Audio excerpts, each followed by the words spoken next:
Assalamualaikum warahmatullahi wabarakatuh.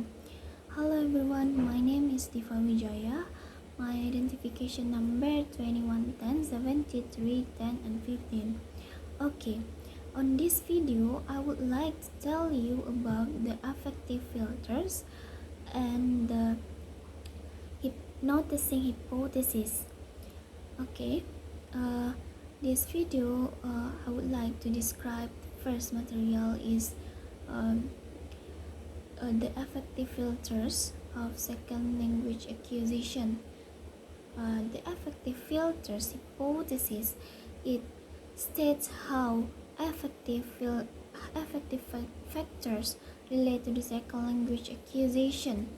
Okay, this concept of affective filters hypothesis proposed by July and Bird on 1977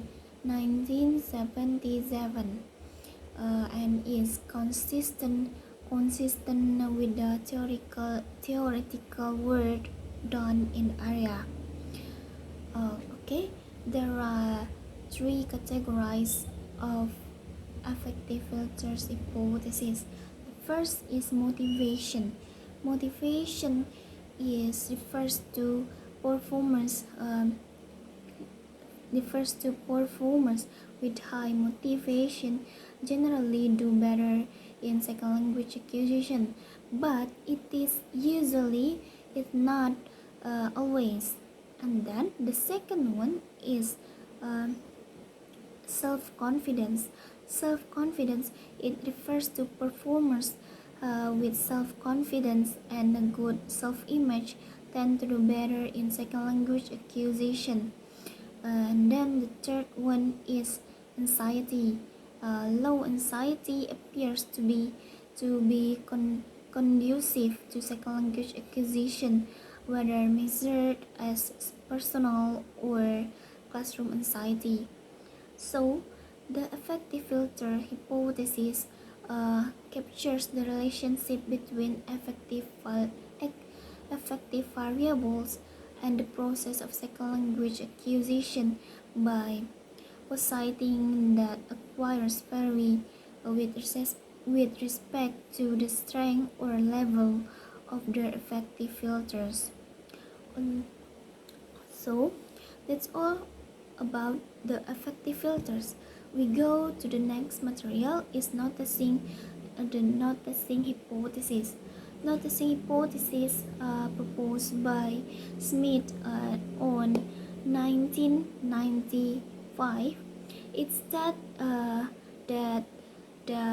what learners notice and in the input is what becomes intact for the learning. Okay, noticing hypothesis is related to the differences between input, intake, and output. The first is input.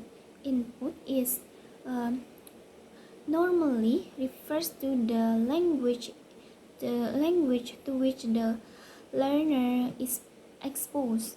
As for example, when the learner listens to the teacher on the classroom who is speaking in the target language.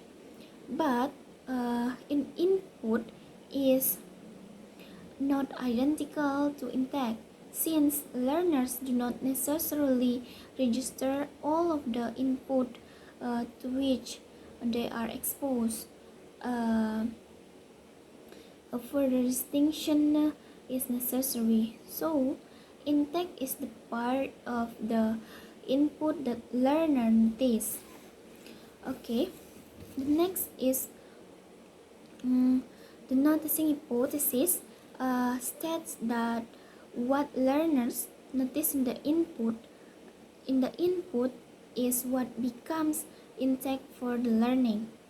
So there are number of different factors which lead to noticing hypothesis. The first is frequency, perceptual salience, and then instructional strategies, and then individual processing ability. Okay. Next is the noticing hypothesis is linked to the distinction between implicit and explicit learning. First is implicit learning, is learning without awareness of what is learning, what is being learned. And then uh, explicit learning is learning with awareness, of what is being learned.